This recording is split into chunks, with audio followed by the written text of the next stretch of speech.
এই ধরনের এই রঙের এই যে রান স্টিচের মতো দেখা যায়, এই স্টিচটা কীভাবে আমরা দিতে পারি? একদম সবগুলো রান এই যে জায়গাগুলো একদম সমানভাবে থাকবে, অ্যাকুরেটভাবে। যদি এটা যেহেতু সমান আছে সেটা কিন্তু এখানে ভালো দেখা যায়।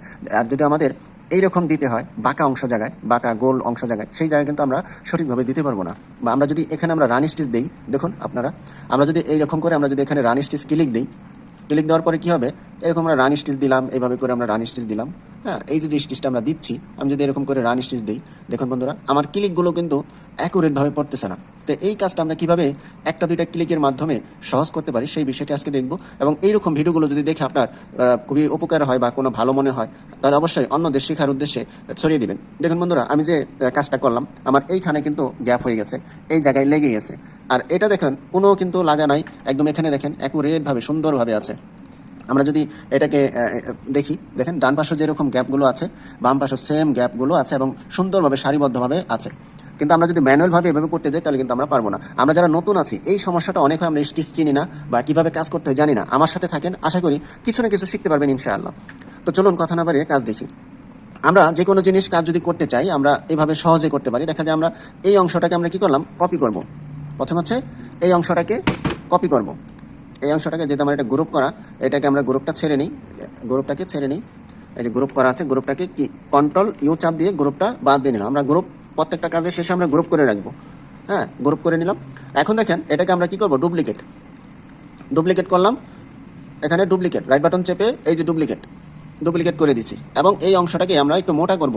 আমরা রাইট বাটন চেপে দিলাম, এই যে এই উপরে রাইট বাটন চাপলে কি হচ্ছে, এটা 13 স্টিচ আসছে।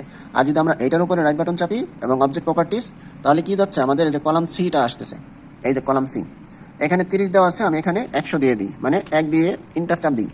দেখুন মোটা হয়েছে, কিন্তু আমার দরকার হচ্ছে এই জায়গাটায়, আমার স্টিচটা দরকার এখানে, কিন্তু আমার স্টিচটা চলে গেছে কোথায়, সাইডে, তাহলে তো হবে না। আমার দরকার এই জায়গায়, হ্যাঁ এই জায়গাটা আমার স্টিচ দরকার। এখন আমি কি করব, এখন আবারও রাইট বাটন চাপ দিব, দেওয়ার পর অবজেক্ট প্রপার্টিস, যাওয়ার পর আমার যে অপশনটা আসবে, এখানে দেখেন এই যে অফ সাইড, এখানে এই যে নিচে অফ সাইড, এখানে ক্লিক দিব। এবং এই জায়গায় 50 দেওয়া আছে, নিচেও 50 দেওয়া আছে, আমি যে কোনো এক জায়গায় চেঞ্জ করব। এখন যদি যেখানে 50 আসে, আমি ওখানে 100 দিলাম, 100 লিখে দিলাম। এই যে দেখুন 100, এই 100টা চেপে আমি ইন্টার চাপ দিলেই এই পাশে কিন্তু চলে আসছে।